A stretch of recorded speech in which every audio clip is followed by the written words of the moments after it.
اعوذ باللہ من الشیطان الرجیم بسم اللہ الرحمن الرحیم سبح للہ ما فی السماوات وما فی والارض۔ تسبیح بیان کرتی ہے اللہ تعالیٰ کے لیے ما فی السماوات والارض، ہر وہ چیز جو آسمانوں میں ہے اور زمین میں ہے۔ وَهُوَ الْعَزِيزُ الْحَكِيمُ، اور اللہ کی ذات غالب ہے، حکمت والی ہے۔ لَهُ مُلْكُ السَّمَاوَاتِ وَالْأَرْضِ، اسی کے لیے بادشاہت ہے آسمانوں میں اور زمین میں۔ یحیی، وہ زندہ کرتا ہے، وہ یمیت اور موت دیتا ہے۔ وَهُوَ عَلَى كُلِّ شَيْءٍ قَدِيرٌ، اور اللہ کی ذات ہر چیز پر قدرت رکھتی ہے۔ هو الاول، سب سے پہلے وہی، والآخر، اور سب سے آخر پہ بھی وہی، والظاہر، اور ظاہر بھی وہ، والباطن، اور باطن بھی وہ۔ وهو بكل شيء علیم، اور اللہ کی ذات ہر چیز جانتی ہے۔ هو الذی خلق السماوات، اللہ ہی ہے جس نے آسمانوں کو پیدا کیا، والارض، اور زمین کو، فی ستۃ ایام، 6 زمانوں میں۔ ثم استوی، پھر وہ غالب ہوا، توجہ فرمائی، علی العرش، عرش کی طرف۔ یعلم ما یلج فی الارض، اور وہ جانتا ہے جو چیز زمین میں گھستی ہے، وما یخرج منہا، اور جو چیز زمین سے نکلتی ہے، وما ینزل من السماء، اور اللہ کی ذات جانتی ہے جو چیز من السماء، آسمان سے نازل ہوتی ہے اوپر سے، وما یخرج فیہا، اور وما یعرج فیہا، اور اس کی ذات جانتی ہے جو چیز اوپر کو اٹھتی ہے۔ وَهُوَ مَعَكُمْ، اور اللہ تمہارے ساتھ ہے، اینما کنتم، لوگو تم کہیں بھی ہو، واللہ بما تعملون بصیر، اور اللہ کی ذات جو اعمال تم کرتے ہو انہیں دیکھتی ہے۔ لہو ملک السماوات، آسمانوں کی بادشاہی بھی اس کی، والارض، زمین پہ بھی اسی کا تسلط اور اسی کی حکمرانی ہے۔ وَإِلَى اللَّهِ تُرْجَعُ الْأُمُورُ، اور یاد رکھو ہر کام اسی کی طرف لوٹتا ہے۔ یولج اللیل فی النہار، دن میں داخل کر دیتا ہے رات کو، چنانچہ دن لمبے ہو جاتے ہیں۔ وَیُولِجُ النَّہَارَ فِی اللیل، اور دنوں کو داخل کر دیتا ہے رات میں تو راتیں لمبی ہو جاتی ہیں۔ وَهُوَ عَلِیمٌ بِذَاتِ الصُّدُورِ، اور لوگوں یقیناً اللہ ہی کی ذات ہے جو ہر اس چیز کو بھی جانتی ہے جو تمہارے سینوں میں چھپی ہوئی ہے۔ یہ سورہ حدید ہے 26ویں پارے میں، 27ویں پارے میں، اور اس سورت کا اللہ تعالیٰ نے آغاز فرمایا ہے اپنے اسماء گرامی سے، اور جو ابھی آیات پڑھی ہیں 6، ان میں اللہ تعالیٰ نے اپنے 16 ناموں کا مسلسل ذکر فرمایا، اور یہ وہ صورت ہے جو اسلام کے آغاز میں کچھ چیزیں نازل ہوئیں، کچھ آیات اس کی مدینہ منورہ میں نازل ہوئیں، اور اسی لیے جب آپ اسے دیکھتے ہیں تو یہاں پر ٹائٹل میں اس کے لکھا جاتا ہے کہ مدنیہ، یہ سورت مدینہ منورہ میں نازل ہوئی۔ وجہ اس کی یہ ہے کہ اسی میں آتا ہے کہ اللہ تعالیٰ نے فرمایا ہے آگے چل کے کہ لا یستوی منکم من انفق من قبل الفتح وقاتل، اور یقیناً تم میں سے جن لوگوں نے فتح مکہ سے پہلے خرچ کیا یا حدیبیہ سے پہلے خرچ کیا اور انہوں نے اللہ کی راہ میں جہاد کیا، اور جو لوگ حدیبیہ کے معاہدے کے بعد یا فتح مکہ کے بعد آئے ہیں خرچ کرنے کے لیے اور جہاد کرنے کے لیے، بالکل دونوں برابر نہیں ہیں۔ اولئک اعظم درجۃ من الذین انفقوا من بعد وقاتلوا، یقیناً ان لوگوں کا درجہ بہت بلند و بالا ہے جو سبقت لے گئے خرچ کرنے میں اور سبقت لے گئے اللہ کی راہ میں جہاد میں حدیبیہ یا فتح مکہ سے پہلے۔ لیکن پھر فرمایا کہ وَكُلًّا وَعَدَ اللَّهُ الْحُسْنَى، البتہ اللہ کا وعدہ ہے کہ جو مکہ کی حدیبیہ کی فتح سے پہلے آئے خرچ کیا یا بعد میں آئے، بہرحال اللہ سلوک سب کے ساتھ اچھا کرے۔ صحابہ کرام رضی اللہ عنہ کے حق میں یہ بہت بڑی بشارت ہے کہ جس نے ایک مرتبہ بھی رسول اللہ صلی اللہ علیہ وسلم کو دیکھا ہے اور فتح مکہ سے پہلے یا بعد میں، بہرحال اللہ نے کہا کہ ہم ان لوگوں کے ساتھ بہترین نیکی کا اور اچھائی کا سلوک کریں۔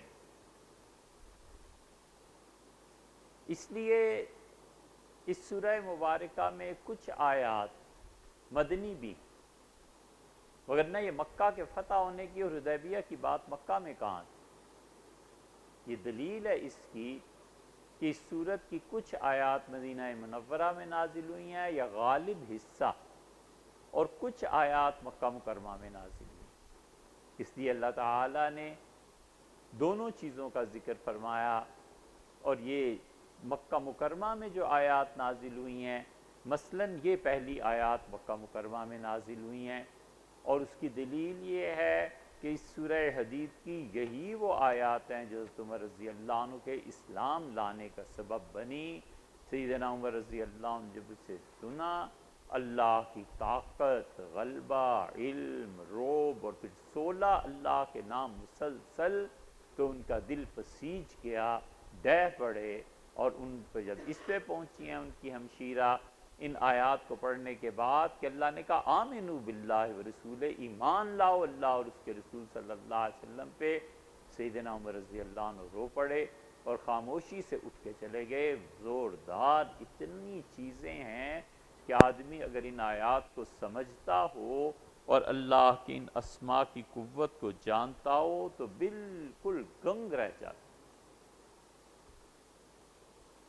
اسی لیے عبداللہ ابن عباس رضی اللہ عنہما نے کہا کہ اللہ کا اسم اعظم یہی ان 16 ناموں میں کہیں، اور اس کی یہ خصوصیت ہے کہ یہ سورہ مبارکہ تمام مسبحات کی آغاز کی پہلی سورت۔ قرآن کریم میں کچھ صورتیں ایسی ہیں جو سبح للہ، یسبح للہ اس سے شروع ہوتی ہیں، جو اللہ کی تسبیح سے شروع ہوتی ہیں، اور رسول اللہ صلی اللہ علیہ وسلم فرماتے تھے کہ ان تمام صورتوں میں ایک آیت ایسی ہے جو 1000 آیتوں کے برابر ہے، یا تو یہ فرمایا کہ اپنے وزن میں 1000 آیات کے برابر ہے، یا یہ فرمایا کہ 1000 آیات پڑھنے کا ثواب ایک طرف اور اس آیت کو پڑھنے کا ثواب ایک طرف۔ اور کچھ لوگوں کا خیال یہ ہے کہ یہ وَهُوَ الْأَوَّلُ وَالْآخِرُ وَالظَّاهِرُ وَالْبَاطِنُ وَهُوَ بِكُلِّ شَيْءٍ عَلِيمٌ، یہ وہ آیت مبارکہ ہے جو اتنی زبردست ہے کہ اس کو 1000 آیات کے برابر کہا، اور یہی وہ چیز ہے۔ یہاں آپ دیکھتے ہیں سبح للہ، آگے چل کے سورہ جمعہ وغیرہ میں دیکھیں وہاں بھی ایسے الفاظ آتے ہیں، اس سے آگے چلے جائیں سبح اسم ربک الاعلی۔ یہ ساری صورتیں جو ہیں یہ سب سبحہ سے جو شروع ہوتی ہیں، انہیں ہم نے الگ بھی رکھ کر دیا ہے ترجمے کے ساتھ اپنی کتاب قرآنی صورتیں، اور آیات جو رات کو سونے سے پہلے پڑھنی چاہیے۔ رسول اللہ صلی اللہ علیہ وسلم ان صورتوں کو سونے سے پہلے پڑھتے تھے، اور ان سب کا آغاز اللہ کی تسبیح سے ہوتا ہے، اور اسی پہ فرماتے تھے کہ اس میں ایک آیت ایسی ہے جو 1000 آیات کے برابر ہے۔ اللہ تعالیٰ نے اس کو شروع کیا اپنی تسبیح سے، اور اس کا نام متعین ہوا سورہ حدید۔ حدید اس لیے کہا گیا کہ حد اصل میں عربی زبان میں اس چیز کو کہتے ہیں جو دو کے درمیان فرق پیدا کرے۔ حد الدار، گھر کی حدود، کیونکہ وہ دوسرے گھر سے اس کو جدا اور ممتاز کر دیتی ہیں۔ زمین کی ایک حد ہوتی ہے، اور زمین کی حد اسے دوسری زمین سے ممتاز کر دیتی ہے، الگ کر دیتی ہے۔ حد کو بھی حد اسی لیے کہا جاتا ہے کہ وہ روکتی ہے، الگ کرتی ہے ایک آدمی کو جس نے جرم کیا ہے اور اس آدمی سے جس نے جرم نہیں کیا۔ شراب کی حد ہے، حد اس کو اسی لیے کہا جاتا ہے کہ وہ متعین کر دیتی ہے کہ اس شخص نے ایسا جرم کیا ہے کہ قانونی طور پر اس کو سزا ملے گی، اور باقی لوگوں نے یہ جرم نہیں کیا، اس لیے حد کو اسی لیے حد کہا جاتا ہے رجل محدود۔ عرب اس شخص کو کہتے تھے جو بد نصیب ہو، معاذ اللہ بدقسمت ہو، کہ وہ سب سے الگ ہو جاتا ہے، اس کی قسمت ہی الگ ہو جاتی ہے، تو اس لیے اس معنی میں رجل محدود کہتے تھے۔ یہ سورہ حدید جو ہے، اس سورہ مبارکہ کا نام اس لیے حدید رکھا گیا کہ حدید عربی میں کہتے ہیں لوہے کو، اصل اس کے معنی یہ ہیں سٹیل، اور لوہا حد، حد السکین، چھری کی دھار۔ چھری کی دھار فیصلہ کر دیتی ہے، چھری کی دھار کاٹ کے رکھ دیتی ہے، چھری کی دھار بالکل الگ کر دیتی ہے۔ اس لیے اسے سورہ حدید کہا گیا کہ اللہ نے اس میں فرمایا کہ وَأَنزَلْنَا الْحَدِيدَ، اور ہم نے نازل کیا ہے لوہا۔ اور بالکل اس سے پہلے قرآن کریم میں یہ لفظ آ چکا تھا سورہ کہف میں، آتونی زبر الحدید۔ ذوالقرنین بولے رحمہ اللہ، اور انہوں نے فرمایا کہ مجھے لا دو لوہے کی چادریں۔ یاجوج اور ماجوج نے درخواست کی تھی کہ آپ ہمارے لیے یاجوج اور ماجوج کے باقی ان کے برعکس جو دیگر قبائل تھے، انہوں نے درخواست کی تھی کہ یہ یاجوج اور ماجوج آتے ہیں اور مفسدون فی الارض، یہ زمین میں فساد مچاتے ہیں، آپ ہمارا ایک کام کرتے جائیں اور وہ ایک دیوار بڑی تعمیر کر دیجئے، تو ہم آپ کو خراج ٹیکس دینے کے لیے تیار ہیں۔ تو انہوں نے کہا میرے پروردگار نے مجھے بہت کچھ دیا ہے، اور مجھ سے صرف اتنا کرو کہ اعینونی بقوہ، طاقت چاہیے افراد کی، مزدور چاہیے، اور مزدوری میں لگ جاؤ۔ اور پھر انہوں نے وہاں ایک دیوار بنائی۔ اللہ تعالیٰ نے تفصیل کے ساتھ اس کا تذکرہ سورہ کہف میں کیا، اور اللہ تعالیٰ نے فرمایا کہ اس نے لوہے کو پگھلا، فلاں چیز، پھر اس طرح وہ دھاتوں سے ایک دیوار تعمیر ہو گئی پوری کی پوری۔ اور انہوں نے کہا کہ ذوالقرنین رحمۃ اللہ علیہ نے کہ یہ میں نے بنا دی ہے، فَإِذَا جَاءَ وَعْدُ رَبِّي جَعَلَهُ دَكَّا، اور قرب قیامت میں میرے پروردگار کا جب وعدہ پورا ہوگا تو یہ دیوار ٹکڑے ٹکڑے ہو جائے گی، اور پھر وَهُم مِّن كُلِّ حَدَبٍ يَنْسِلُونَ، اور یہ یاجوج اور ماجوج ہر اوپر کی جگہ سے نیچے کی طرف کودیں گے، جلدی سے پیش قدمی کریں گی ان کی فوجیں، اور یہ لوگ آ جائیں۔ وہاں بھی حدید کا لفظ آیا ہے، قرآن نے استعمال کیا، اور وہ پہلا موقع ہے کیونکہ سورہ کہف اس سے پہلے نازل ہو چکی تھی، لیکن وہاں پر سورہ حدید اس کا نام نہیں رکھا گیا کیونکہ اصحاب کہف جو تھے وہ ایک اتنی بڑی چیز تھی کہ ان کے نام کے ساتھ اس سورت کو منسوب کیا گیا، اور یہاں پر اور کوئی چیز ایسی ہے نہیں اتنی بڑی یہ اس سے منسوب کرتے، تو اس لیے نام اس کا سورہ حدید رکھا گیا، یعنی وہ سورت جس میں اللہ تعالیٰ نے لوہے کا ذکر فرمایا ہے۔ اللہ تعالیٰ نے کئی چیزوں کے متعلق کہا ہے کہ ہم نے نازل کی، مثلا لباس کے متعلق آیا کہ ہم نے نازل کیا، حدید اور لوہے کے متعلق کہا اللہ نے کہ لوہے کو ہم نے نازل کیا، فیہ بأس شدید، اور لوہے میں لوگوں شدید قوت ہے، طاقت ہے، جنگ کا سامان ہے۔ وہ آیت اپنی جگہ پہ آ جائے۔ یہاں سے اس کو شروع کیا کہ سبح للہ، یہ پہلا نام اللہ نے اپنی ذات کا لیا، اور اللہ نے فرمایا تسبیح کرتی ہے ہر وہ چیز ما فی السماوات والارض، جو کچھ کے آسمانوں میں ہے اور زمین میں ہے، ہر چیز اللہ کی تسبیح کرتی ہے۔ کائنات کی ایک ایک شے اپنے پروردگار کی تسبیح بیان کرتی ہے۔ بتا دیا کہ اس کو طوعاً کریں یا کرہن کریں، دونوں صورتوں میں کرتی ہیں۔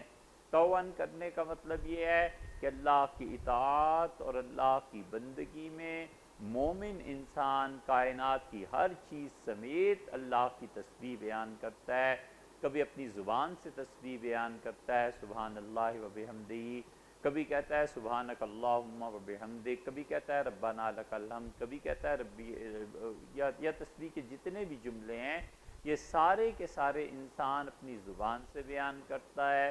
اسی طرح اس کائنات کی ایک ایک چیز خدا دوسری جگہ پہ کہتا ہے کہ اللہ کی تسبیح بیان کرتے ہیں، اور پھر اللہ فرماتا ہے کہ وَإِن مِّن شَيْءٍ إِلَّا يُسَبِّحُ بِحَمْدِهِ، اس کائنات میں کوئی چیز ایسی نہیں ہے جو ہماری ایسی تسبیح بیان نہ کرتی ہو جس میں ہماری حمد رچی ہوئی ہے، بسی ہوئی ہے، لیکن مسئلہ یہ ہے کہ وَلَٰكِن لَّا تَفْقَهُونَ تَسْبِيحَهُمْ، تم ان کی تسبیح کو سمجھ نہیں سکتے۔ ایک ہے زبان سے بیان کرنا، کائنات کی ہر چیز کر رہی سوائے اس کے جو اللہ کا منکر ہے، سوائے اس کے جو خدا کو سرے سے مانتا ہی نہیں،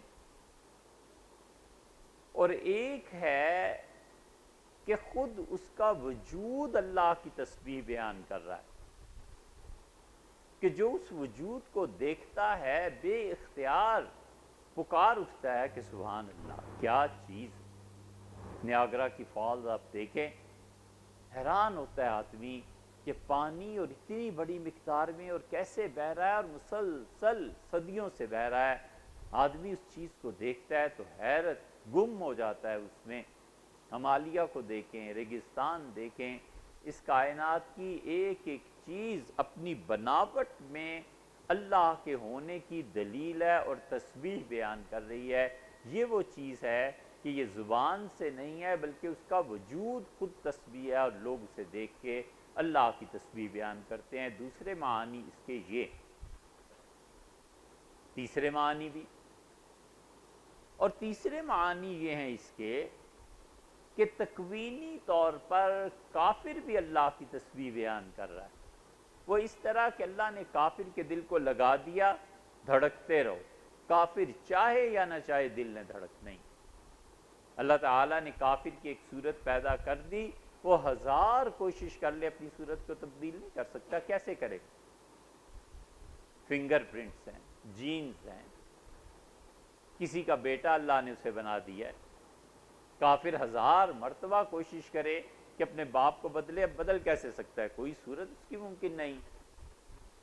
اس لیے ایک تسبیح ہے جو انسان اپنے اختیار سے بیان کرتا ہے، اور ایک تسبیح وہ ہے جس نظام کے تحت وہ جی رہا ہے اور مجبور ہے اور کچھ نہیں کر سکتا۔ وہ جو تسبیح کرہن ہے، کرہن کا مطلب ہے دباؤ سے، کرہن کا مطلب ہے جبر سے، کرہن کا مطلب ہے طاقت سے۔ اللہ نے اپنی طاقت سے ہر چیز کو ایک شیپ دے دی، ایک نسب دے دیا، کچھ بھی دے دیا، اب اس کو تبدیل کر ہی نہیں سکتا۔ تو اس معنی میں تو کافر بھی اللہ کی تسبیح بیان کرتا۔ دماغ کو سوچنے پہ اللہ نے لگا دیا ہے کافر کے، دماغ کبھی بھی کھانا نہیں کھا سکتا۔ زبان کو بولنے پہ لگا دیا تو زبان دیکھ نہیں سکتی۔ علی ھذا القیاس اللہ تعالیٰ کا ایک نظام ہے، اور یہ جو کرہن کا نظام ہے، کرہن کا نظام ہے،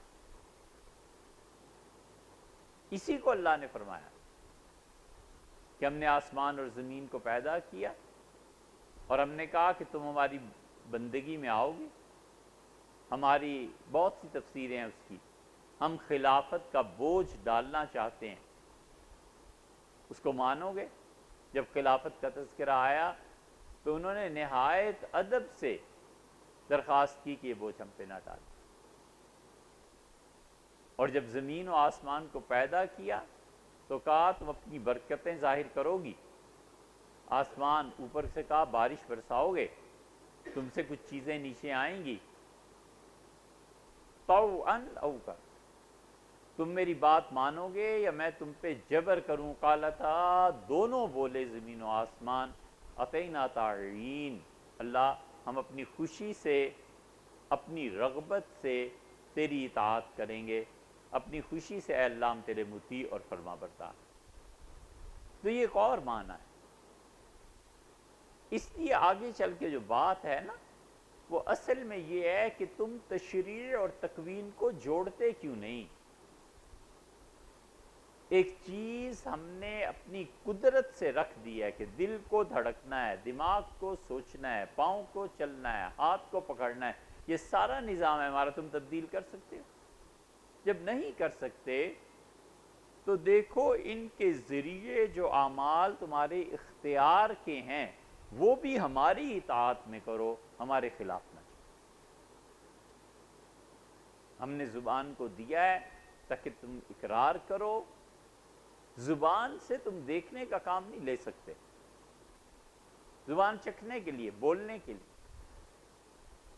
ناک بند کر دیں تو زبان تو سانس نہیں لے سکتی۔ تو کہا تکوینی طور پہ جب یہ چیزیں ہماری اطاعت کر رہی ہیں تو تشریعی طور پہ جو ہم نے زبان کا کام رکھا ہے اس کو بھی کرو۔ یہ تشریعی اور تکوین میں جب تم تضاد کو پیدا کرتے ہو، اور تکوینیات میں جبر سے ہمارے سارے کام ہو رہے ہیں، جبر سے مراد وہ جبر نہیں ہے جس کی مذمت کی گئی ہے، جبر سے یہاں پہ مراد خدا کا وضع کردہ نظام ہے کہ جب تکوینیات میں تم اس کے خلاف کچھ نہیں کر سکتے، جس کا بیٹا بنا دیا بس بنا دیا، تم کچھ نہیں کر سکتے، تو دیکھو جو شریعت ہم نے متعین کی ہے کہ زبان ہمیشہ اچھی بات کرے گی، ہمارا اقرار کرے گی، دماغ اس کے لیے سوچے گا، جسم نماز کے لیے جھکنا چاہیے، تلاوت کے لیے جھکنا چاہیے، اللہ نے جو ملک کا کسی جگہ کا قانون بتایا اس کو کرنا چاہیے، تو جس طرح تم تکوینیات میں ہمارے تابع ہو، تشریعات میں بھی تابع ہو جاؤ، یہ ہے بات۔ زبان ہم نے دی، اسی سے شرک کرتے ہو، دماغ ہم نے دیا، اسی سے ہمارے انکار اور کفر کرتے ہو، ہاتھ پاؤں ہم نے دیے، اور کافر ہونے کی وجہ سے ان ہاتھ پاؤں سے ایسی حرکتیں کرتے ہو جو ہماری شریعت کے منافی ہیں۔ تو یہ دو رنگی اپنے آپ میں پیدا مت کرو، یکساں ہو جاؤ، جس طرح تکوین میں ساری چیزیں ہمارے آرڈر کے تحت کام کر رہی ہیں اور تھوڑا سا اختیار تمہیں دے دیا ہے تو اپنے اختیار کی بنا پر اس کے مطابق کر لو۔ اس لیے فرمایا سبح للہ، اللہ کے لیے تسبیح بیان کرتی ہیں، یہ اللہ تعالیٰ کا پہلا نام آیا ذات کا، اور اللہ کے ذات کی کیا نام ہے؟ ایک نام، اللہ، یہ اس کا ذاتی نام۔ باقی جتنے بھی نام ہیں صفات سے تعلق رکھتے ہیں، عزیز ہے، غالب ہے، محیی ہے، زندگی دیتا ہے، ممیت ہے، موت دیتا ہے، رحمان ہے، رحیم ہے، کریم ہے، جواد ہے، جو بھی نام ہے سب صفتوں کے ساتھ متصف ہیں، ذات کا نام ایک ہی ہے، اللہ۔ یا پھر بعض اہل لغت نے رحمان کو بھی اللہ کا ذاتی نام قرار دیا، وہ کہتے ہیں کہ خود خدا کہتا ہے قُلِ ادْعُوا اللَّهَ أَوِ ادْعُوا الرَّحْمَٰنَ۔ جب رسول اللہ صلی اللہ علیہ وسلم نے بسم اللہ پڑھی، یہ بسم اللہ کیوں ہے ہر چیز کے آغاز میں؟ یہاں بھی بسم اللہ الرحمن الرحیم لکھا ہوا، اس لیے کہ کفار مکہ جب کوئی کام شروع کرتے تھے تو پہلا جملہ لکھتے تھے کہ بسم اللہ والعزیٰ، لات اور عزیٰ جو ہمارے بڑے معبود ہیں ان سے برکت حاصل کرتے ہوئے۔ ان کے نام سے برکت لیتے ہوئے. تو یہ جو لات اور عزا تھے ان کے ناموں کو شریعت نے ہٹا دیا اور اللہ نے کہا بسم اللہ پڑھو.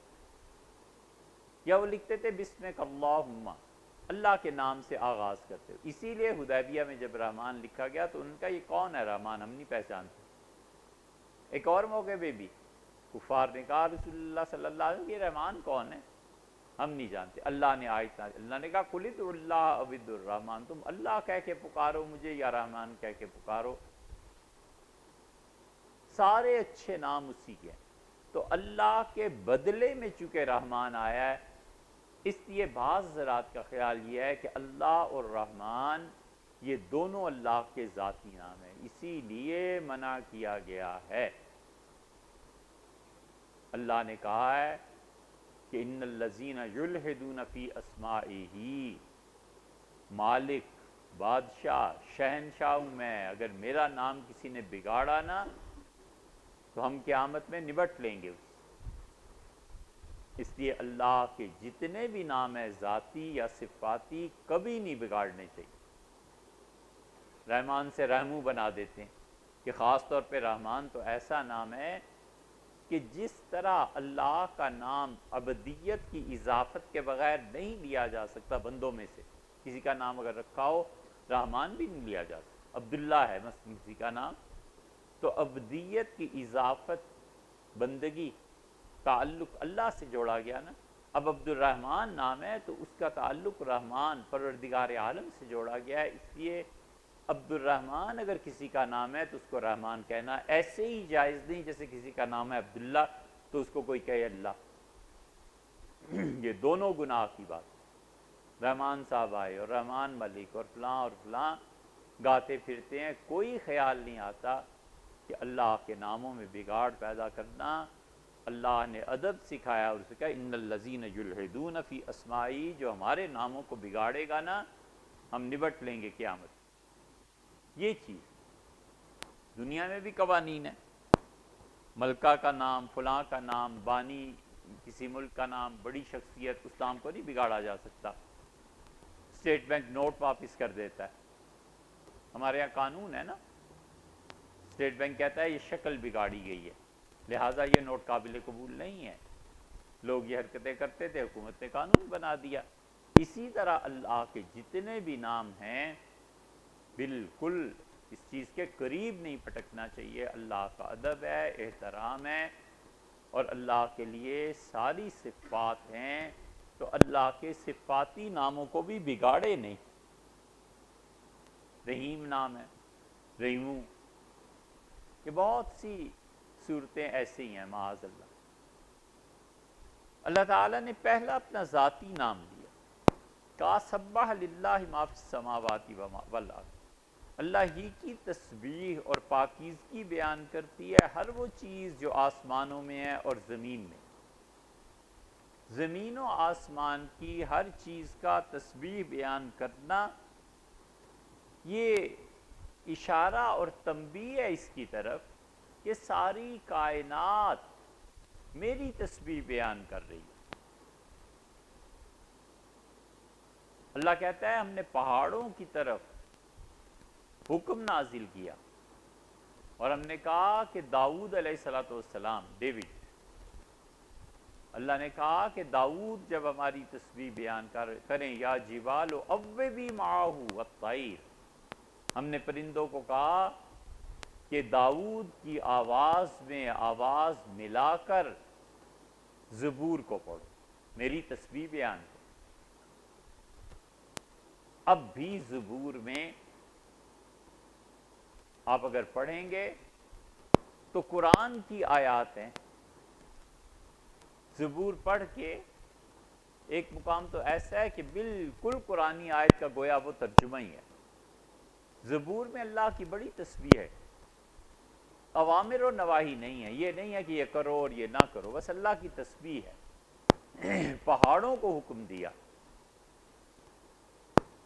کہ داؤد کی زبان میں مل کے میری تسبیح. چنانچہ سے داؤد علیہ السلام جب زبور پڑھتے تھے تو پرندے پرے لگا لیتے تھے اور پہاڑوں سے آواز اٹھتی تھی، گونجتی تھی، ایک سما پیدا ہو جاتا تھا. اور اسی لیے اتنی خوبصورت آواز تھی حضرت داؤد علیہ السلام کی کہ رسول اللہ صلی اللہ علیہ وسلم نے ابو موسیٰ اشعری رضی اللہ عنہ کو قرآن پڑھتے سنا. رات گھر پہ تھے، فرمایا یہ کون قرآن پڑھ رہا ہے؟ آواز ایسی زبردست تھی کہ رسول اللہ صلی اللہ علیہ وسلم بستر چھوڑ کے مسجد نبوی میں آئے سننے کے، اور کھڑے ہو کے سنتے رہے، پھر واپس تشریف لے گئے. اگلے دن ابو موسیٰ رضی اللہ عنہ سے کہا کہ ابو موسیٰ، داؤد علیہ السلام کی آواز کی تعریف سنی تھی، اللہ نے تو تمہیں اس کی آواز سے حصہ دیا، میں رات آیا تھا ایسے اور ایسے. تو انہوں نے کہا اللہ کے رسول، پتا ہوتا کہ جناب والا سماعت فرما رہے ہیں، تلاوت سن رہے ہیں، تو میں تو اور سنوار کے قرآن کو پڑھتا. اس حدیث میں بڑا نکتہ ہے، اس حدیث میں یہ نکتہ ہے کہ کام صرف اللہ ہی کے لیے نہیں ہوتے. جن لوگوں کو ہر چیز میں شرک کا سوجتا ہے نا، کہ شرک ہو گیا اور شرک ہو گیا، یہاں ابو موسیٰ رضی اللہ عنہ کا جملہ کہ اگر جناب والا سن رہے تھے تو میں تو اور سنوار کے پڑھتا، یہ شرک کیوں نہ ہوا؟ یہ شرک کیوں نہ ہوا؟ حضور صلی اللہ علیہ وسلم نے تجدید ایمان کا حکم فرمایا تھا. اس سے پتہ چلتا ہے کہ آدمی کچھ کام اللہ کے لیے کرتا ہے، حضور صلی اللہ علیہ وسلم کے لیے کرتا ہے، کسی چھوٹے بڑے کے لیے کرتا ہے، اپنے والدین کے لیے کرتا ہے، اپنے مشائخ کے لیے کرتا ہے، علماء کے لیے کرتا ہے. ہر چیز پہ اندھا دھند شرک کا فتویٰ لگانا، یہ ہے وہابیت جہاں سے شروع ہوتی ہے. کوئی چیز ایسی نہیں ہے جو کفر، شرک اور بدعت کے دائرے میں انہوں نے اس کو گریز کیا ہو. ہر چیز خراب، ہر چیز خراب، یہ حال. اس لیے رسول اللہ صلی اللہ علیہ وسلم، لوگ ان کی خوشی کے لیے اعمال کرتے تھے، کوئی شرک نہیں تھا. یہ کہ حضور اقدس صلی اللہ علیہ وسلم کی خوشی خود اللہ کی خوشی ہے. بات یہ ہے کہ عبادت کے طور پہ کرے تو تب بات ہے نا، عبادت تھوڑے ہی ہے. کوئی والدہ کے لیے بستر بچھا دیتا ہے، کوئی پنکھا چلا دیتا ہے، کوئی اے سی لگا دیتا ہے، کہتا ہے نہیں بڑی گرمی ہوتی ہے، آپ کے کمرے میں الگ سے اے سی ہونا چاہیے. تو یہ کوئی عبادت تھوڑے ہی کر رہا ہے، اس معنی میں کہ اللہ کا شریک تھوڑے ہی ٹھہرا رہا ہے. وہ عبادت اور نوع کی ہے، نیکی کا عمل کر رہا ہے اس کے لیے. کیسے شرک ہو سکتا ہے؟ حتیٰ کہ رسول اللہ صلی اللہ علیہ وسلم نے اپنی بیویوں کو بلایا، دوسری روایت میں آتا ہے، آپ نے فرمایا سنو اس کی تلاوت. دیکھو داؤد علیہ السلام جیسی آواز سے دی گئی. حضرت داؤد علیہ السلام خدا کی تسبیح بیان کرتے تھے. واہ، انہوں نے اپنے گھر میں، بادشاہ تھے نا، ایک کمرہ مقرر کر دیا تھا. وہ خود بیٹھتے تھے، اللہ کو یاد کرتے تھے. پھر بیٹوں کو حکم تھا کہ میرے اٹھنے سے پہلے پہلے یہاں آ جاؤ اور شروع کرو. پھر غلاموں کو حکم تھا. پھر کس کس کو حکم تھا؟ 24 گھنٹے اس عبادت خانے میں اللہ کی تسبیح مسلسل جاری رہتی تھی.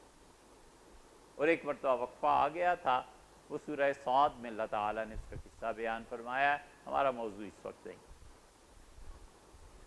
تو داؤد علیہ السلام پہاڑ ان کے ساتھ مل کے اللہ کی تسبیح بیان کرتے تھے. اس لیے اللہ تعالیٰ نے فرمایا ساری کائنات میری تسبیح بیان کر رہی ہے، غافل انسان تو کیوں نہیں کرتا؟ تم کدھر جا رہے؟ تم بھی اس ساری کائنات کے ساتھ چلو اور میری تسبیح بیان کرو. سبح عربی زبان میں کہتے ہیں تیرنے کو. تیرنے کے ذریعے، تیراکی کے ذریعے، سوئمنگ کے ذریعے انسان اپنے جسم کو پاک کرتا ہے. بنیادی طور پہ یہی ہے نا، باقی چیزیں تو بعد میں ایکسرسائز کرتا ہے، نہیں یہ سب چیزیں بنیادی طور پہ تو پاکی ہے نا. تسبیح کہتے ہیں ہر اس جملے کو جس میں انسان اللہ تعالی کی پاکیزگی کی گواہی دیتا ہے کہ ظالموں نے، کافروں نے تجھ پہ جو تہمت لگائی ہے، اے رب میں اس سے برات کا اظہار کرتا ہوں، تو پاک ہے اس تہمت سے۔ کیا انسان کیا خدا کو پاک کرے، انسان کے بس میں ہے ہی کیا؟ لیکن تسبیح بنیادی طور پر وہ جملہ ہے جس کے ذریعے سے بول کے آپ اللہ پہ لگائے گئے الزامات کی تردید کرتے ہیں، بس ہے وہ بھی تعریف اللہ کی، لیکن نیگیٹو اپروچ ہے نا۔ اللہ تیرا کوئی شریک نہیں ہے، اے رب تو عاجز نہیں ہے، اے پروردگار تجھ میں کوئی عیب نہیں ہے، تو نیگیٹیولی گئے نا، گئے تو تعریف پہ ہی لیکن نیگیٹو سائیڈ آ گئی، اس لیے اس کو تسبیح کرتے ہیں۔ اور کیا زبردست بات وہاں روم نے مثنوی میں کہی، اسے پڑھو یار، مثنوی جیسی چیز کہاں ہے؟ سنائی عطار خود معروم کہتے ہیں کہ وہ دو آنکھیں تھیں، ان کے بعد میں آیا ہوں، تیسرے اور چوتھے علامہ اقبال، یہ چار آدمی امت میں ایسے زبردست آئے ہیں کہ ایک سے ایک بڑھ کے ہے، حکیم سنائی، اور سنائی کے بعد عطار، اور پھر معروم، اور پھر علامہ۔ یہ علامہ کا اضافہ ہم نے کیا ہے، ہمارا خیال ہے کہ یہ اس درجے کے آدمی تھے، اسی لیے تو بار بار معروم کو اپنا پیر۔ معروم کی بات تسبیح پہ ایسی شاندار ہے، کیا دماغ تھا اور کیا الہام ہوا ہوگا۔ انہوں نے کہا من کردم پاک تسبیح شان را، کسی نے کسی کو سمجھایا اور اس نے کہا جو سبحان اللہ سبحان اللہ سبحان اللہ پڑھتے رہتے ہو نا، یہ اللہ پاک ہے، اللہ فلاں چیز سے پاک ہے پاک ہے پاک ہے، تم اللہ کو پاک نہیں کر رہے ہوتے، یہ سب کچھ پڑھ کے اپنے ہی آپ کو پاک کر رہے ہوتے۔ من نہ کردم خلق تاسودے کو، میں نے لوگوں کو اس لیے پیدا نہیں کیا کہ میرا کوئی نقصان تھا، میری مملکت سلطنت کوئی تباہ ہو رہی تھی، بلکہ تابر بندگاں جودے کنم، ہم نے چاہا کہ ہم اظہار کریں کہ جواد کون ہے، سخی کون ہے، ہم تمہیں بتائیں کہ شہنشاہیت کیا ہوتی ہے۔ من نہ کردم خلق تاسودے کنم بلکہ تابر بندگاں جودے کنم، من نہ کردم پاک تسبیح شان را، تمہاری یہ تسبیحاں پڑھنا مجھے کوئی پاک نہیں کرتا، مجھے تمہاری تسبیحوں سے کوئی غرض نہیں ہے، یہ پڑھ کے اپنے ہی آپ کو پاک کر رہے ہوتے ہو، میرا کیا پاکیزگی کا تصور ہے تمہارے، تم تصور بھی نہیں کر سکتے ہم اتنے پاک۔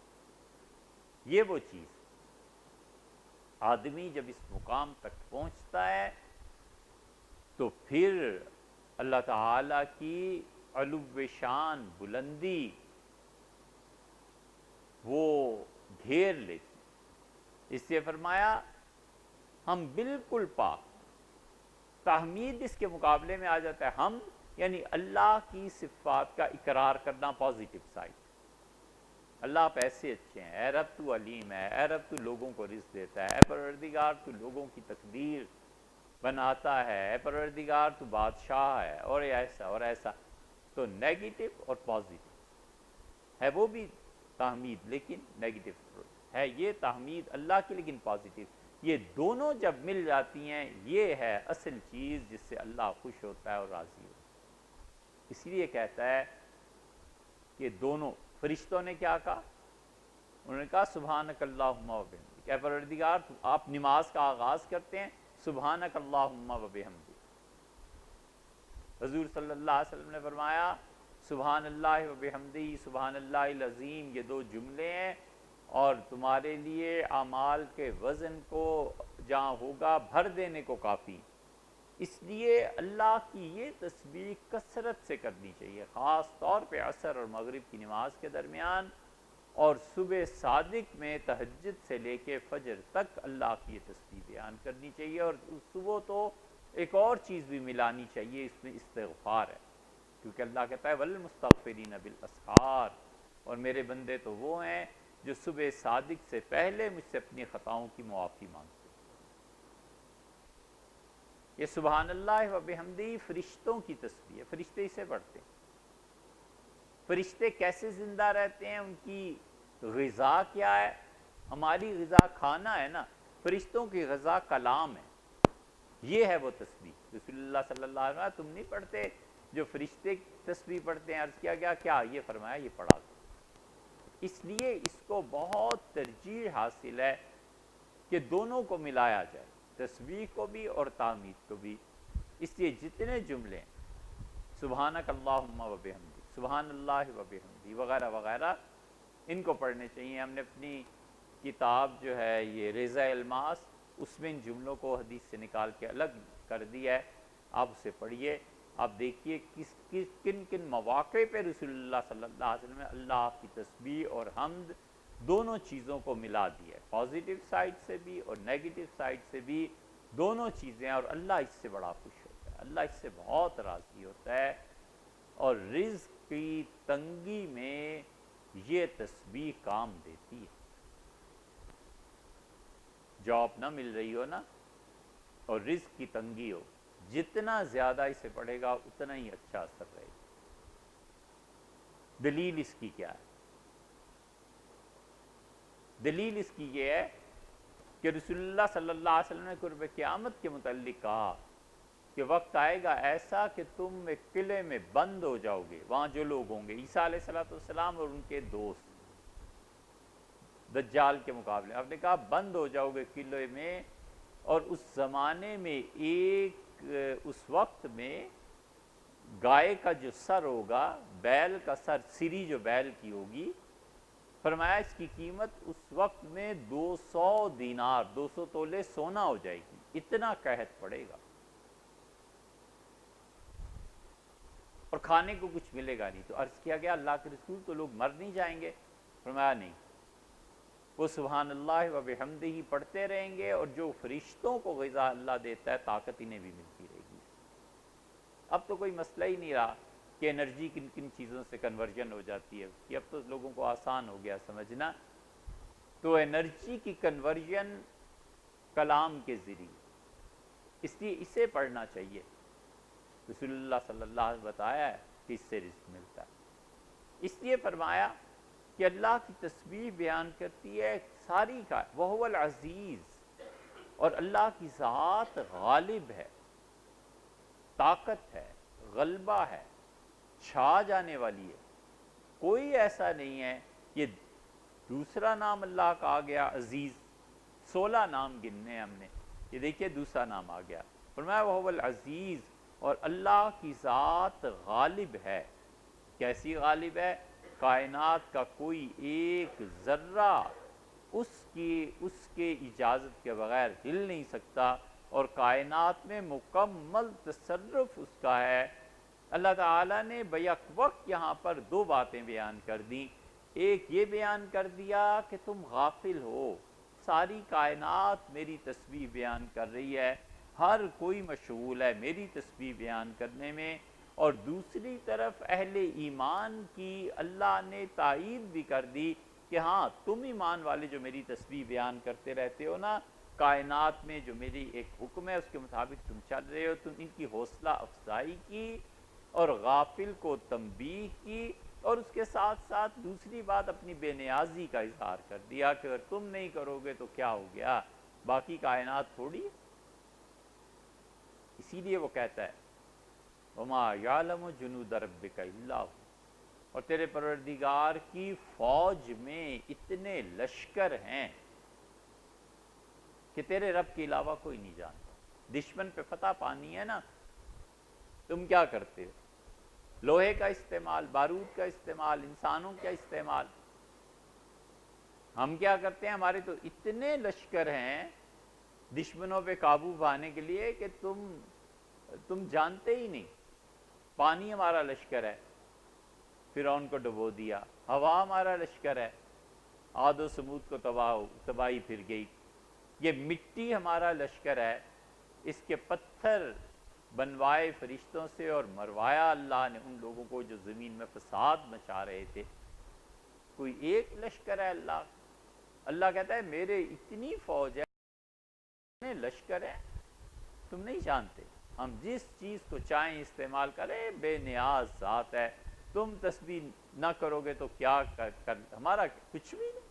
اس لیے بے نیازی کا اظہار. دوسرا لفظ اپنا نام استعمال فرمایا، ارشاد فرمایا کا وہ العزیز، اور اللہ کی ذات غالب الحکیم، بڑی حکمت والا. دیکھو حکیم ایسا ہے کہ اس کی حکمت کا تقاضا یہ ہے کہ حشر بپا ہونا چاہیے. اگر اس کے اختیار میں ہے کہ نافرمانوں کو سزا دے تو دیتا کیوں نہیں؟ اس لیے کہ اس کی حکمت جاری و ساری ہے. کہتا ہے دیکھ رہا ہوں، آ جائے گا وقت جب ان سب ظالموں کو ہم سزا دیں گے. ایک ہے کہ اس کی قدرت ہی نہیں ہے، تو قدرت نہیں ہے تو یہ اس کی عزت اور احترام کے خلاف ہے کہ کیسا بادشاہ، کیسا شہنشاہ ہے کہ مخلوق خدا اس کی بغاوت کرتی چلی جا رہی ہے اور اس پہ قابو ہی نہیں پاتا. ایک ہے کہ ہونے کے باوجود اب تک بپا کیوں نہیں ہوا. الحکیم، ہماری بڑی حکمتیں ہیں. تم نہیں جانتے کس کام کو کس وقت ہونا ہے، کس انسان کو کیا دینا ہے. کیا چیز اسے مل گئی تو وہ برباد ہو جائے گا، اور کیا چیز نہ ملی تو برباد ہو. بولو وسط اللہ الرزق لعبادہ، اور اگر اللہ رزق کے خزانے کھول دیتا اپنی مخلوق کے لیے لبغاؤ، تو یہ سب کافر ہو جاتے، سب اپنی عاقبتیں برباد کر لیتے، آخرت برباد کر لیتے. اس لیے یہ نہیں ہے کہ قدرت نہیں ہے. وہو العزیز، پوری قدرت رکھتا ہے کہ اس قیامت سے پہلے قیامتیں آ جائیں. الحکیم، لیکن اس کی حکمت یہ ہے کہ چلنے دو. اس نے چاہا کہ اس کا اظہار. تیسرا نام آ گیا حکیم. چوتھے نام کو دیکھیے، مالک ہے. لہو ملک السماوات والارض، آسمانوں کا مالک، بادشاہ، اور زمین کا وہی ہے. آسمانوں میں اس کی بادشاہت ایسی ہے کہ حضرت رسالت پناہ صلی اللہ علیہ وسلم نے معراج کا تذکرہ فرمایا، اور فرمایا کہ میں معراج میں جب گیا تو آسمانوں میں ایک چپا 4 انگلیوں کے برابر بھی ایسی جگہ نہیں تھی جہاں کوئی نہ کوئی فرشتہ اللہ کے سامنے عبادت نہ کر رہا. صفوں کی صفیں تھیں رکوع میں، اور صفوں کی صفیں تھیں سجدے میں، اور کچھ کھڑے تھے قیام میں. یہ قیام جو ہے نا، یہ کھڑا ہونا اللہ کی عبادت میں سب سے افضل. ایک ہے سجدہ، ایک ہے رکوع، ایک ہے لیٹ کے اللہ کی تسبیح بیان کرنا، ایک ہے کھڑا ہونا. یہ کھڑا ہونا جو ہے نا سب سے بڑی چیز. اسی لیے اللہ نے کہا قوموا للہ قانتین، لوگوں کھڑے ہو جاؤ، کھڑے ہو کے اللہ کی عبادت کرو. اور اسی لیے جو قیام ہے نا، یہ رمضان میں راتوں کو کھڑے ہو کے اللہ کی عبادت کرنا، اللہ تعالیٰ توفیق اور طاقت دے، عمر بھر کھڑا رہے اللہ کے سامنے. ادب، اتنا ادب تھا لوگوں میں. سعید ابن مسیب رحمۃ اللہ علیہ، سعید رحمۃ اللہ علیہ اتنے بڑے آدمی تھے. امام احمد ابن حنبل رحمۃ اللہ علیہ نے کہا کہ مدینہ منورہ میں ان سے بہتر تابعی کوئی نہیں تھا. حدیث کی کوئی کتاب ایسی نہیں جہاں سعید رحمۃ اللہ علیہ کا نام نہ. مدینہ منورہ ہی کے تو رہنے والے تھے. تو اس لیے سینکڑوں صحابہ کرام رضی اللہ عنہ کی زیارت. کسی نے ان سے کہا کہ یہ کون آدمی جا رہا ہے، تو انہوں نے کہا میں لوگوں کو ان کی پیٹھ سے نہیں پہچان پاتا. تو انہوں نے کہا کیوں؟ آپ پیچھے سے ہر آدمی پہچان لیں. انہوں نے کہا کہ 27 سال ہو گئے ہیں، مجھ سے پہلے مسجد نبوی میں کوئی نہیں آیا. 25 برس ہوتے ہیں، میں آخری آدمی ہوتا ہوں جو مسجد نبوی سے نکلتا ہوں. کا سعید اس لیے کیوں؟ انہوں نے کہا وہ بھی کوئی نوکر ہے کہ بادشاہ پکارے اور پھر حاضر ہو، نوکر کو چاہیے پہلے ہی سے کھڑا ہونا رہنا چاہیے. کہ یہ کیا عبادت ہے کہ حی علی الصلاح اور حی علی الفلاح پہ مسجد میں آتے ہو؟ میں تو پہلے سے ہی پہنچ جاتا ہوں کہ آپ کے کہنے کے، آپ کی صدا، آپ کے پکارنے کے علاوہ ہی میں آپ کا غلام ہوں، پہلے سے بیٹھا ہوں. کوئی حد ہے اس ادب؟ اس لیے یہ قیام سب سے افضل ہے. اللہ کہتا ہے وَقُومُوا لِلَّهِ قَانِتِينَ، اللہ کے سامنے کھڑے رہو، ہاتھ باندھ کے کھڑے رہو، ہاتھ کھول کے کھڑے رہو. یہودیوں کے تہوار آتے ہیں. ہم لندن میں ایک محلے میں رہے، بالکل یہودیوں کی ساری چاروں طرف یہودیوں ہی کا محلہ تھا. تو ایک دوست تھے، ان کے یہاں قیام تھا، دسمبر جنوری کی اتنی طویل سردی، آدمی سو سو کے بھی تھک جاتا ہے.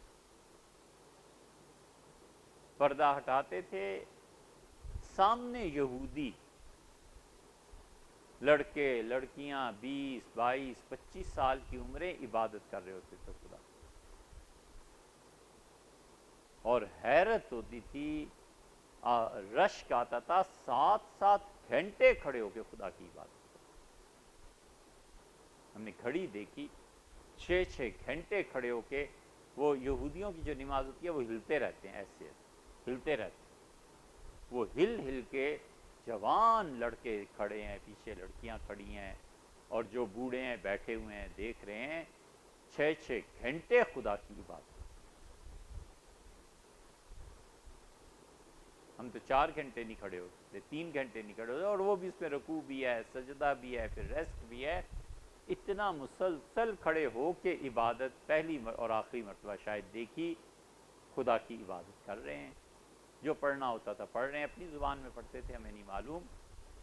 اس لیے قیام خدا کے سامنے سب سے افضل ہے. حتیٰ کہ سجدے سے بھی افضل حنفیہ نے قیام کو مانا. اس لیے کہ اللہ کا حکم ہے قوموا للہ قانتین، کھڑے رہو میرے حضور، ہاتھ باندھ کے کھڑے رہو ادب کے ساتھ. گرمی ہے، نہیں ہاتھ بندھ سکتے، اللہ جانتا ہے، چھوڑ دو ہاتھ، یہ بھی عبادت ہے، کھڑے رہو. اسی لیے جو قنوت ہے نا، یہ قنوت میں حنفیہ کے تینوں اقوال ہیں. امام ابو حنیفہ رحمۃ اللہ علیہ کہتے ہیں دعائے قنوت میں ہاتھ باندھ کے کھڑا ہو. امام ابو یوسف رحمۃ اللہ علیہ فرماتے ہیں دعا کے لیے ہاتھ لمبے اٹھا دے، یہ جیسے حرمین شریفین میں کرتے ہیں. اور امام محمد رحمۃ اللہ علیہ کہتے ہیں ہاتھ کھلے چھوڑ. تینوں حنفیہ ہی کے قول. لیکن قیام سب سے زیادہ اسے ترجیح دی گئی ہے کہ اللہ کے لیے کھڑے.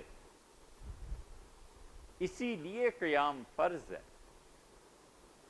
کوئی آدمی فرض نماز بیٹھ کے نہیں پڑھ سکتا. ایک لمحے کے لیے وہ کھڑا ہو، اللہ اکبر کہے، یہ اس کا قیام ہے، پھر بیٹھ جائے، پھر پوری فرض نماز وہ بیٹھ کے پڑھتا ہے، ٹھیک ہے. لیکن ابتدائی قیام فرض ہے، غفلت کرتے ہیں لوگ. اسی طرح فجر کی جو سنتیں ہیں یہ واجب کے قریب قریب ہیں، ان میں اور وتر میں بھی قیام ضروری ہے. اللہ کہتا ہے حکیم، اللہ کی ذات بڑی حکمت والی. آ جائے گا وقت جب قیامت قائم ہو جائے گی. بادشاہ ہے آسمانوں کا اور زمینوں کا، لہٰذا اس شہنشاہیت، فرشتے، حضرت رسالت مآب صلی اللہ علیہ وسلم فرماتے ہیں قرآن کیا کہتا ہے وَإِنَّا لَنَحْنُ الصَّافُّونَ، اور فرشتوں نے کہا اے پروردگار ہم صفوں کی صفیں کھڑے ہیں تیرے. اِنَّا لَنَحْنُ الْمُسَبِّحُونَ، اور اے رب ہم تیری تسبیح بیان کرنے والے ہیں، اے رب ہم تیری پاکیزگی بیان کرنے والے. فرشتوں نے اپنی نیاز مندی کا اظہار کیا. بندے کو بھی چاہیے کہ اپنی نیاز مندی کا اظہار کرے، نفل پڑھے، عبادت کرے. پوری امت 2 چیزوں میں جڑی ہوئی. اسلام کی پوری تاریخ 2 چیزوں کے ساتھ وابستہ ہے. یہ ہزاروں نہیں لاکھوں صفحات کا نچوڑ ہے جو ہم عرض کر رہے ہیں. اسلام پورے کا پورا دو چیزوں سے جڑا ہوا ہے، علم سے اور ذکر سے، بس یہ دو پر ہیں پرندے کے، جس چیز میں کمی آئی جہاز کے دو پروں میں اسی طرف تباہی تھی، ایک علم ہے ایک ذکر ہے۔ علم ہے، پڑھنا پڑھانا ہے، تعلیم ہے، قرآن ہے، حدیث ہے، سمجھنا ہے، سمجھانا ہے، دنیا کے علوم ہے، میڈیکل ہے، انجینئرنگ ہے، فلاں ہے فلاں ہے، یہ سب علم سے وابستہ شانیں ہیں، علم سے وابستہ چیزیں ہیں۔ دین اور دنیا کا علم، یہ تقسیم اپنی سمجھ میں تو آتی نہیں، بھئی آپ کرتے ہوں گے، لیکن جو علم انسانوں کو نفع دیتا ہے اللہ اس کو اچھی نگاہ سے دیکھتا ہے۔ علم، ترقی، اور دوسری چیز خدا کی یاد، بس ان دو چیزوں کو جمع کرتا رہے۔ بہتر سے بہتر یونیورسٹی میں اپروچ ہونی چاہیے، بڑے سے بڑے ادارے میں جا کے پڑھنا چاہیے، ہارورڈ اور فلاں آکسفورڈ ہیں کیا یار؟ اگر ہمت اور جذبہ ہو، اس ملک میں بھی آکسفورڈ بن سکتا ہے اور اس ملک میں بھی ہارورڈ یونیورسٹی بن سکتی ہے، کوئی مسئلہ نہیں ہے۔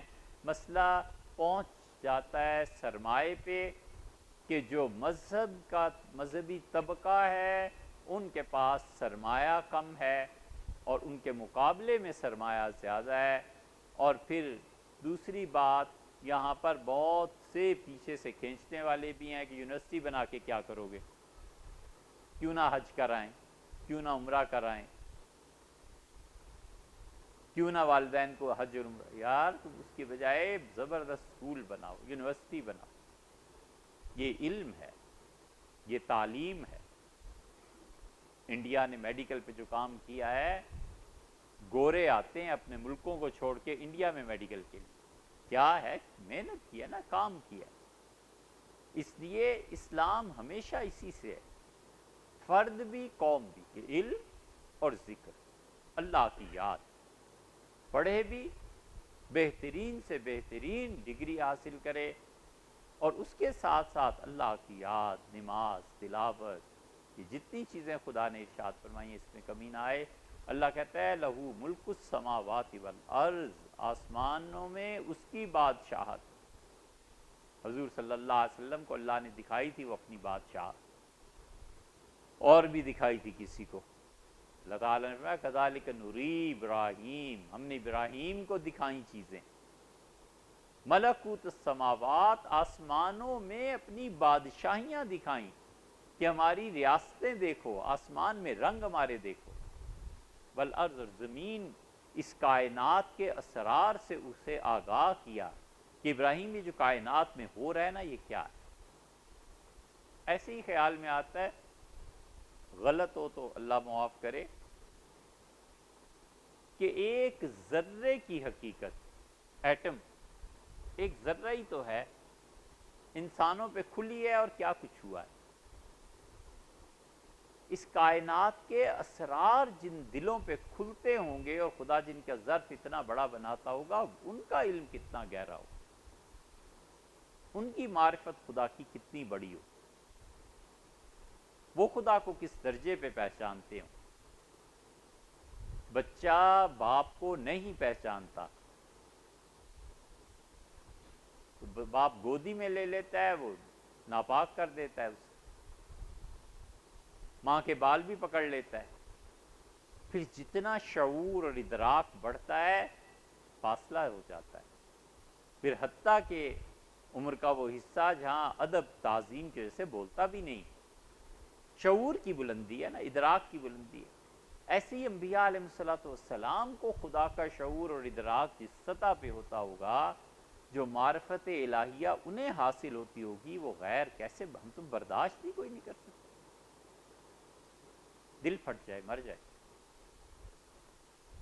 یہ وہ معنی ہے جو حضرت علیہ السلام نے فرمائے کہ میں وہ دیکھتا ہوں جو تم نہیں دیکھتے، اور میں وہ جانتا ہوں جو تم نہیں جانتے۔ اگر تم جاننے لگو جو مجھے پتہ ہے تو تم اپنے مردوں کو دفن کرنا چھوڑ دو، بستر بھول جاؤ، جنگلوں میں تم چلے جاؤ۔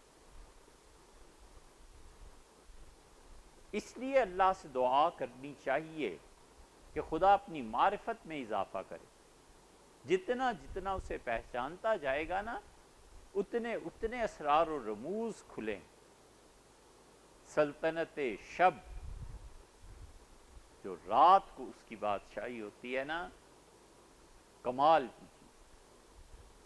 یہ جو ملأ اعلیٰ ہے، کمال کی چیز۔ زمین پہ اس کی حکمرانی آئے دن مشاہدہ ہو، مٹے نامیوں کے نشان کیسے کیسے۔ اللہ ہی کی ذات ہے جسے بقا حاصل ہے، باقی کچھ نہیں، سب فنا ہی فنا ہے۔ یحیی، پانچواں نام اللہ کا آ گیا، وہ زندہ کرتا ہے، زندگی دیتا ہے۔ محیی، محیی اور ممیت یہ اللہ کے ناموں میں سے زندگی عنایت فرماتا ہے، موت دے دیتا ہے۔ زندگی اور موت اس کے قبضے میں ہے، اور یہ کائنات میں اس نے نظام رکھا ہے۔ اسی لیے وہ کہتا ہے کہ لا یستاخرون ساعتاً، جو موت کا ہم نے وقت مقرر کر دیا ہے نا، ایک سیکنڈ اس سے آگے کوئی نہیں جا سکتا۔ ولا یستاخرون، اور نہ کوئی ایک سیکنڈ پہلے آ سکتا، طے شدہ ہے۔ اور تقدیر بدل دیتا ہے۔ موت آئی ہوئی پھر جاتی، فرشتے آئے ہوئے واپس چلے جاتے۔ حضرت رسالت مآب صلی اللہ علیہ وسلم نے فرمایا کہ موت کے فرشتے آ گئے، 17 آدمیوں کا بیان کیا ہے۔ اس دن رسول اللہ صلی اللہ علیہ وسلم نے فجر کی نماز پڑھائی اور لوگ دیکھنے لگے کہ کہیں سورج تو طلوع نہیں ہوگا، جلدی جلدی پڑھائی۔ صحابہ رضی اللہ عنہم کھڑے تھے کہ آج ہو کیا گیا ہے، فجر کے لیے تشریف آوری نہیں ہوئی، اور آپ آئے اور جلدی جلدی نماز پڑھائی۔ اور آپ نے کہا کہ میں نے تہجد پڑھی تھی، پھر اس کے بعد میں بیٹھا اور مجھے اونگ آ گئی، اور پھر میں سو گیا، اور اس اونگ میں میں نے یہ خواب دیکھا۔ نبی علیہ السلام کا تو خواب بھی وہی ہوتا ہے۔ پھر بیان فرمایا، اور 17 آدمیوں کے متعلق ایک جگہ، اور ایک جگہ غالباً 19 کے متعلق بیان فرمایا، اور کہا میں نے یہ چیزیں دیکھی ہیں۔ اس میں فرمایا کہ موت کے فرشتے آ گئے، اور قریب تھا کہ اس کی جان لے جاتے۔ ایک نیکی آئی اور اس نے کہا ہٹو۔ انہوں نے کہا تم کون ہو؟ انہوں نے کہا یہ میں اس کی والدہ کی دعا ہوں۔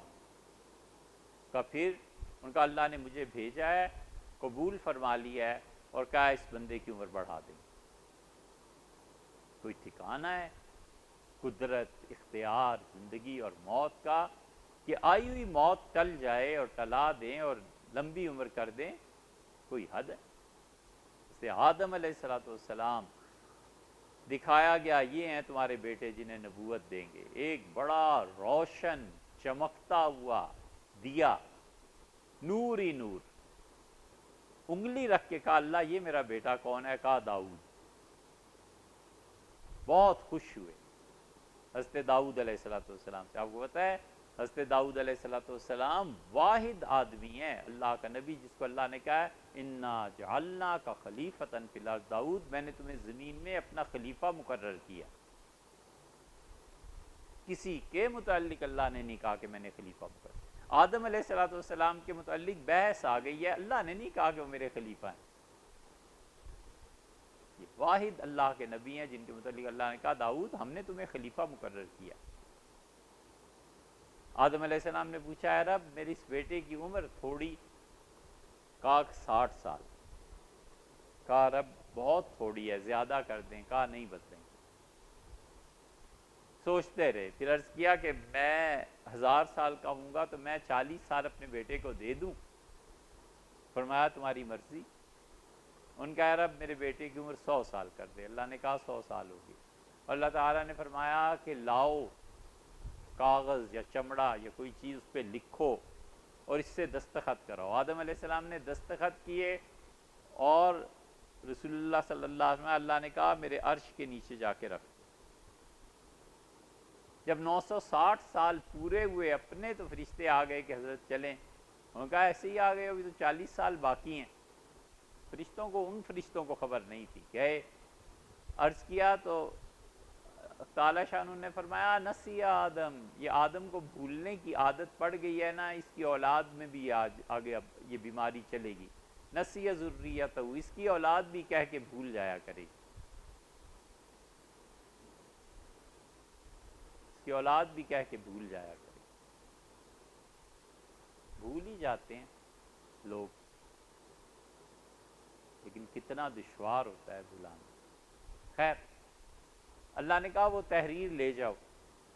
آدم علیہ السلام نے جب تحریر اور دستخط دیکھے تو چپ ہو گئے. اللہ نے کہا اچھا جا، تجھے اور دے دیتے ہیں 40 سال. بے نیاز ذات ہے، بادشاہ اور شہنشاہ ہے. یحیی و یمیت، زندگی بھی دیتا ہے اور موت، اور جب وہ موت بھیج دے کوئی طاقت نہیں ہے جو ٹال سکے. نہ دے دے. وَهُوَ عَلَى كُلِّ شَيْءٍ قَدِيرٌ، یمیت آ گیا چھٹا نام. وَهُوَ عَلَى كُلِّ شَيْءٍ قَدِيرٌ، اور وہ ہر چیز پر قدرت رکھتا ہے. یہ 7واں نام اللہ کا آ گیا. ہر چیز پہ اس کی قدرت جاری و ساری. اس کی قدرت اتنی وسیع ہے کہ ہے یہ علم کلام کا مسئلہ اور بیان بڑا مشکل ہے، اس کا سمجھنا بھی بڑا دشوار ہے. اس کی قدرت غالب ہے کہ ماضی کو بدل دے. اس کے تصرفات اتنے ہیں کہ وہ چاہے تو ماضی کو بدل دے. اسی معنی میں کر کے حضور صلی اللہ علیہ وسلم نے فرمایا لوگو اللہ سے دعا مانگتے رہنا، اور اللہ سے دعا مانگنا تمہیں ان چیزوں میں بھی حادثات اور ان چیزوں میں بھی کام آئے گا جو تمہارے ماضی میں گزر گئی. ماضی میں دکھ ہے، غم ہے، تکلیف ہے، پریشانی ہے، تمہارا دعا کرتے رہو تمہارے ماضی میں بھی کام آئیں. بڑی مشکل حدیث ہے. لیکن یہ جو ٹائم ہے نا، یہ وقت اپنے اندر چیزوں کو لیتا رہتا ہے، اور اس ٹائم پہ غلبہ پانا، آدمی وقت پہ غالب ہو جائے، اس کا کوئی طریقہ نہیں.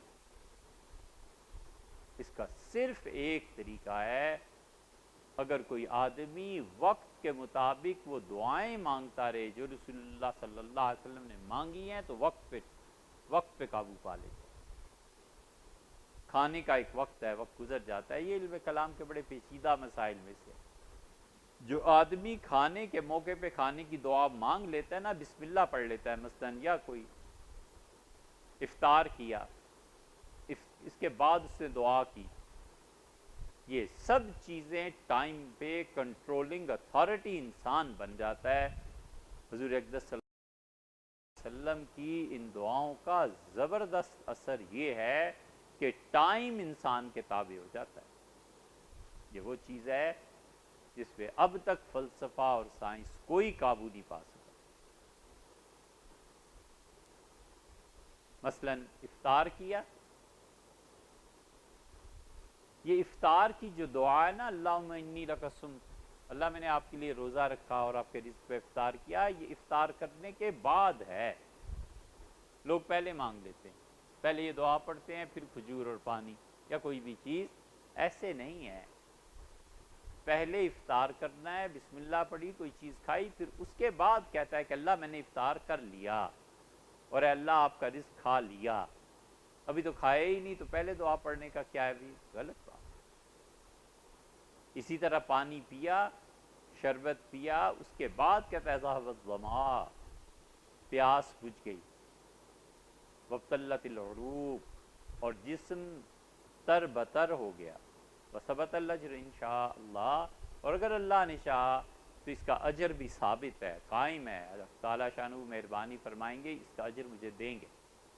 اس لیے اللہ کی قدرت اس کو بیان کیا، اور اس سے اگلی آیت کریمہ میں اللہ نے اپنے علم کے متعلق ارشاد فرمایا.